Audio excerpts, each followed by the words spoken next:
There was mixed news this week from the state of Minnesota for small businesses trying to survive the pandemic. In a special session Monday, the Minnesota legislature did pass a COVID relief package that will provide $216 million in aid to bars, restaurants, gyms, and entertainment venues. But, as we mentioned earlier, Governor Walz this week extended the closure of bars and restaurants for indoor service through January the 11th. The Minnesota Chamber of Commerce sent out a statement saying small businesses are in crisis. Well, joining us now with local reaction to this latest pandemic order is David Ross.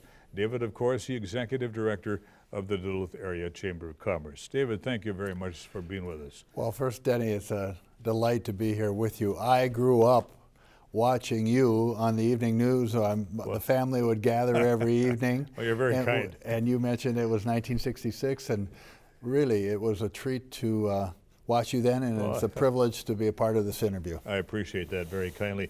David, as I just mentioned, the Minnesota Chamber of Commerce President Doug Loon had some strong words to say. He says small businesses are in a crisis point. Do you agree with that? I do, and I know Doug personally, and I've known him for 24 years, and he is a calm and reasonable individual, and for him to state things in such a dramatic fashion, he believes it and he knows it to be true. And we are a part of that Minnesota Chamber initiative. We're one of the most active chambers within the state, as we should be. We're a regional center.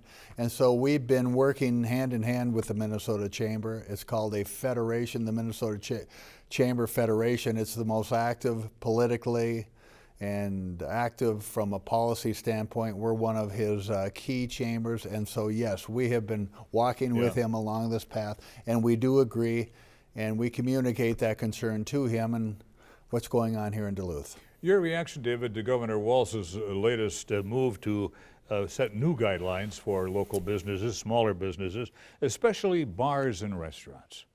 Yes, it's understandable. And we within this region, especially being a healthcare regional center and higher education, such a big part of our community, and tourism as well, that we understand the difficulty, but we also see the need. And so I believe, and our Chamber's Board of Directors believes, that Governor Walz has done the best he can with an extremely difficult situation. And so we support his initiative as hard as it is, and it is that for our members, and particularly those in the restaurant business. How severe have bars and restaurants been hit, David, by this pandemic? Enormously, when you consider that they have been closed or had restricted service 118 days thus far this year. 1/3 of 2020, they have had limited capacity to serve their customers and to enjoy a revenue stream. And so because of that, if you think about any business, knowing that that is a very severe limitation that has been imposed. And now too, the idea that that is going to be extended largely for another 30 days.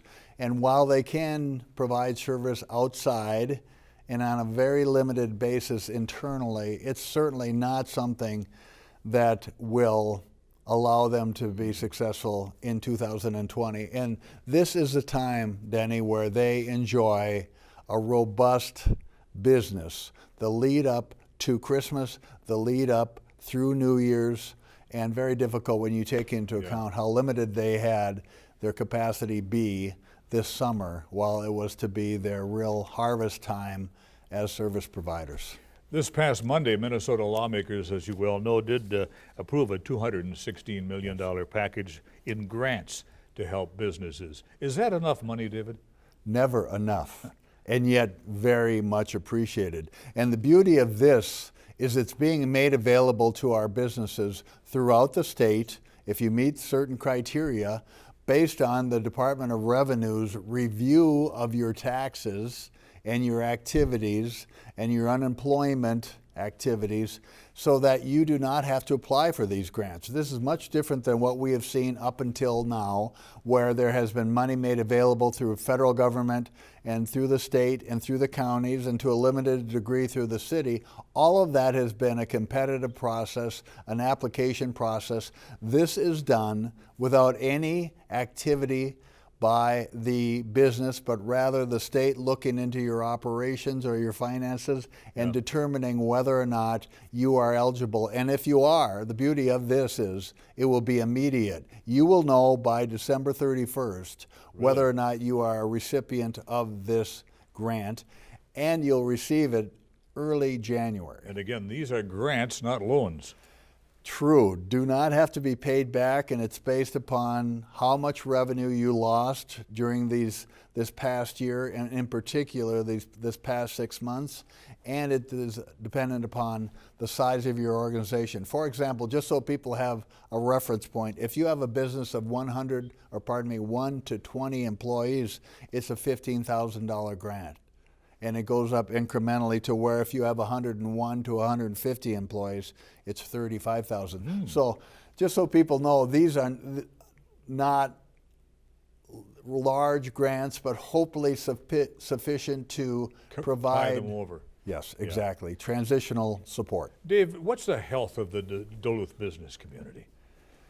It The is overall suffering, health. suffering tremendously. And we haven't seen the figures for the third quarter of this year or the quarter that we're in, but we are going to see businesses that have closed. We're aware of those.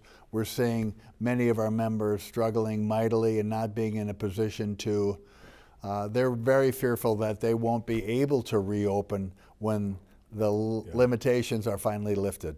What can the Chamber of Commerce do to perhaps try to encourage them a little bit? Thank you. That's a good word, because we've gone beyond just providing them information, but actually we've said let's provide encouragement, and we're an information and referral center for them. We were sending out daily updates from March going forward, providing them a one keystroke update as to what resources are available to them, from which agencies, how can they access those, and so we did that. And as well, we've been advocating for them within Governor Walz's administration. I called him and his office in early March and said, please use the Duluth Area Chamber as a resource for understanding the impact of what's happening here in Duluth. And we did that for our senators as well and our congressmen. So David, what's the mood of Duluth business owners? It is dire, and yet we always want to talk about optimism, and they are heroic individuals who are weathering this storm as well as they can, and yet to have revenues impacted so negatively and for such an elongated period of time, it has been difficult for them. Any business startups in the past 9 months here in town? Thank you for asking. Precious few. We've had some new members to the chamber, and if they are, they're setting their toe in the water very cautiously, and doing so in a way that they're not overstepping their financial bounds, and so they're doing it very smart. I have a sense, however, when this does pass, people are waiting to get into the business, to open the bars and restaurants. And while we'll have some losses of people who are currently in it, there are those who are waiting until spring or summer. I wish I had more time, David. Thank you very much. David Ross, Executive Director, Duluth Area Chamber of Commerce. Thank you for the opportunity.